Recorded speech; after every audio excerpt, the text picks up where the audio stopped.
Today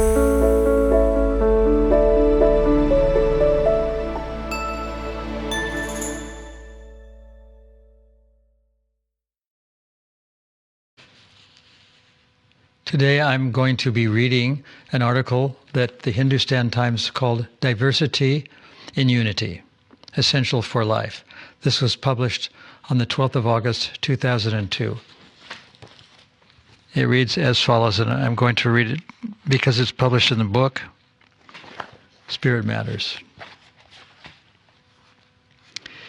Unity in diversity has become a catchphrase for civilized people who celebrate differences and want to end civil disruption, communal violence, religious conflict, and international tensions.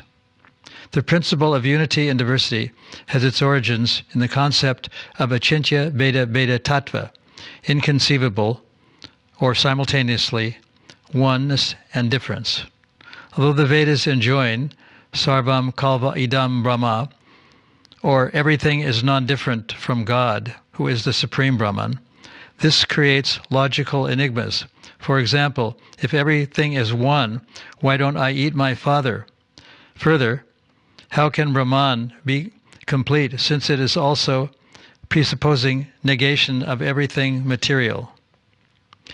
The idea of simultaneously oneness and difference may pose problems for rationalists, but it is assimilated when one accepts an omnipotent, omniscient, and omnipresent God. In other words, essential truths contain paradoxes, and we can't know everything by reason and deduction. For example, our body functions as a holistic unit, but we constantly make distinctions between stomach, legs, head, and heart. Significantly, even within ourselves there is unity and diversity.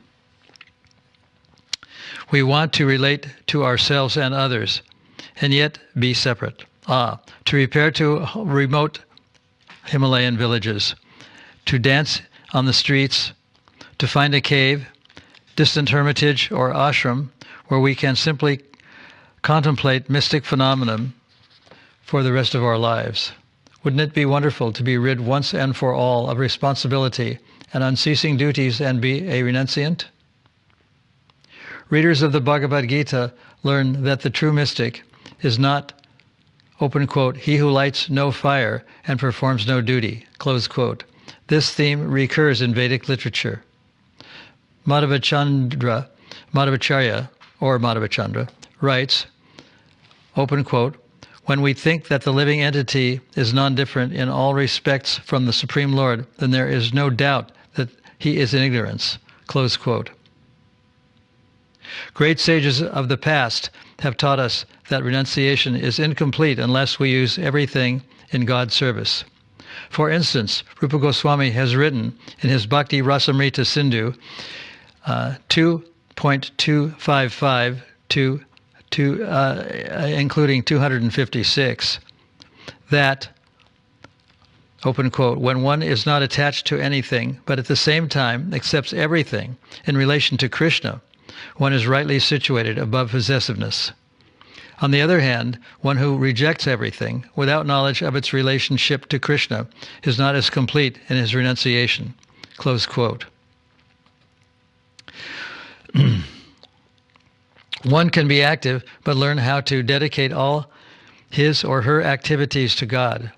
This is the perfection of renunciation, the deeper understanding of meditation life, and the key to reconciliation between all peoples.